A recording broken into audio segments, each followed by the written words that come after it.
तो हमारे जो 8 प्लैनेट्स हैं are bound to sun by the gravitational force. तो ये सूरज के द्वारे चक्कर लगाते हैं, तो they move around the sun in elliptical path and called orbit. ठीक है, तो वो किस शेप में, एलिप्टिकल पाथ में वो सन के आसपास चक्कर लगाते हैं।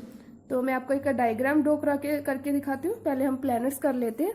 तो प्लैनेट्स हमारे 8 प्लैनेट है। फर्स्ट है Mercury, Venus, Earth, Mars, Jupiter, Saturn, Uranus and Neptune. ठीक है, तो इसके लिए एक पैटर्न दिया। तो आप ये देखिए, एक पैटर्न दिया गया है जिसे हम पूरे के पूरे प्लैनेट्स को एक साथ लाइन में याद कर सकते हैं, लेकिन हम ये पैटर्न नहीं यूज करेंगे, हम कोई अदर पैटर्न यूज करेंगे। ठीक है, तो मैं यहाँ कुछ ड्रॉ करने वाली हूँ। तो ये देखिए, ठीक है, तो मान लिए ये हमारा सोलर सिस्टम है, ये क्या है, सन है। ठीक है, उसके बाद ये इसका ऑर्बिट ऐसे है, 4 5 6 7 एंड 10 8। ठीक है, तो ये पूरे सोलर सिस्टम में ऐसे ही है।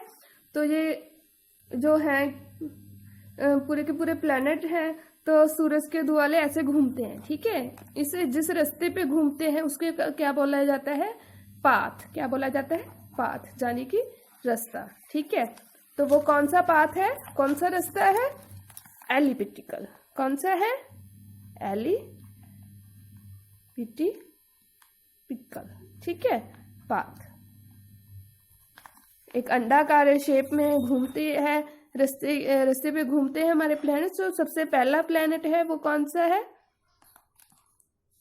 मरकरी। उसके बाद कौन सा आता है, वीनस। ठीक है, उसके बाद कौन सा आ जाता है, अर्थ तीसरे नंबर पे है। उसके बाद कौन सा आ जाता है, मार्स। उसके बाद आ जाता है सबसे बड़ा प्लैनेट है जुपिटर। इतना बड़ा है कि ये सभी के सभी प्लैनेट उसमें आ सकते हैं। उसके बाद आता है सैटर्न को शनि भी बोलते हैं। उसके बाद आता है यूरेनस। ठीक है, उसके बाद आ जाता है, लास्ट में आता है नेपच्यून। अंडरस्टैंड। तो ये पूरे के पूरे हमारे 8 प्लैनेट थे। तो इसके एक फॉर्मूला बताती हूँ उसको याद करने का। माई very efficient mother just served अस नर्स। ठीक है, तो ये एक फॉर्मूला है। माई यानी कि Mercury, very Venus, efficient Earth, mother Mars, just Jupiter, served Saturn, us Uranus, nurse Neptune. ठीक है, इस फॉर्म से हम 8 प्लैनेट याद कर सकते हैं एक ही पैटर्न में। आपको ये सभी को याद करना है अच्छे से, ताजो पूरे के पूरे जो प्लैनेट्स हैं एक लाइन में आपको याद हो जाए, वो भी सही पैटर्न से। ठीक है, that's a formula, my very efficient mother just serve us nurse. ठीक है, तो हमने 8 प्लैनेट्स किए। अब हम ड्राफ्ट प्लैनेट्स के बारे में बात करेंगे, प्लेटो एंड ड्राफ्ट प्लैनेट्स। ठीक है, ड्राफ्ट प्लैनेट वो प्लैनेट्स होते हैं जिन्हें हम प्लैनेट की कैटेगरी में नहीं लेते। पहले एक प्लैनेट कौन सा था, पहले प्लेटो भी एक प्लैनेट था, लेकिन अब वो प्लैनेट नहीं है। सम टाइम आपने सुना होगा प्लूटो को डिस्ट्रॉय कर दिया गया, लेकिन ऐसी कोई टेक्नोलॉजी नहीं है हमारे किसी भी साइंटिस्ट के पास कि वो किसी प्लैनेट को डिस्ट्रॉय कर सके। एक अलग अलग कैटेगरीज होती हैं। ठीक है, तो जैसे कि प्लैनेट की कैटेगरी होने में क्या है, वो अपने पाथ पे घूमता हो, सूरज के द्वारे चक्कर लगाता हो, लेकिन ऐसा नहीं था। जो प्लूटो था कभी अपने पाथ पे नहीं घूमता था, कभी यहाँ आ गया, कभी यहाँ आ गया, कभी यहाँ आ गया, जहाँ उसका दिल करता वहां घूमता था। तो इससे क्या हो सकता था, बाकी प्लैनेट्स को प्रॉब्लम थी, है ना, तो वो उनको डिस्टर्ब मीन्स वो अपने सही रास्ते पे नहीं था, तो वो प्लैनेट की कैटेगरी में नहीं आता था। तो एक जो प्लैनेट की कैटेगरी होती है ना, तो प्लूटो को उस प्लैनेट की कैटेगरी से बाहर कर दिया गया। ऐसा नहीं कि उसको खत्म कर दिया गया या डिस्ट्रॉय कर दिया, नो। तो वो एक कैटेगरी थी प्लैनेट्स की जिसमें से प्लूटो को बाहर कर दिया गया है, ठीक है।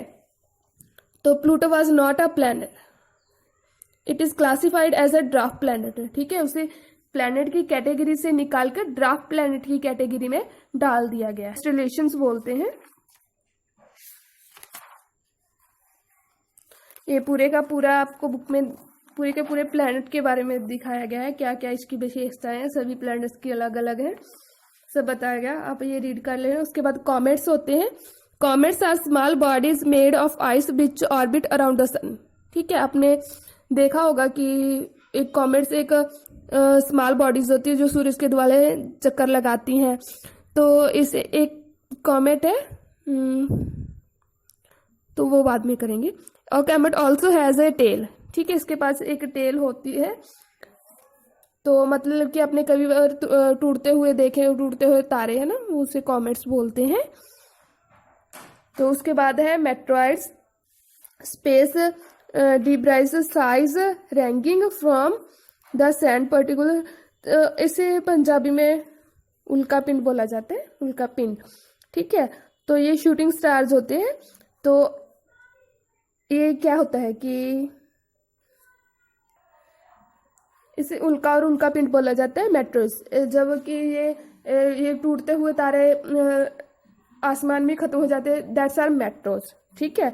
जब ये जलते हुए तारे है ना धरती की सतह पर एंटर होते हैं और धरती पे गिरते हैं, इन्हें मेट्रॉइड्स बोला जाता है, उल्का और उल्का पिंड बोला जाता है। तो ये एक एरिज़ोना नाम की जगह है यूएसए में, वहाँ पे गिरा है ये मेट्रॉइड्स। तो उसकी वजह से बहुत बड़ा एक होल बन गया है जो अभी भी है, आप सर्च कर सकते हैं, एरिज़ोना क्राटर, ठीक है। थैंक्स, आपको समझ आया होगा होप ये लेसन।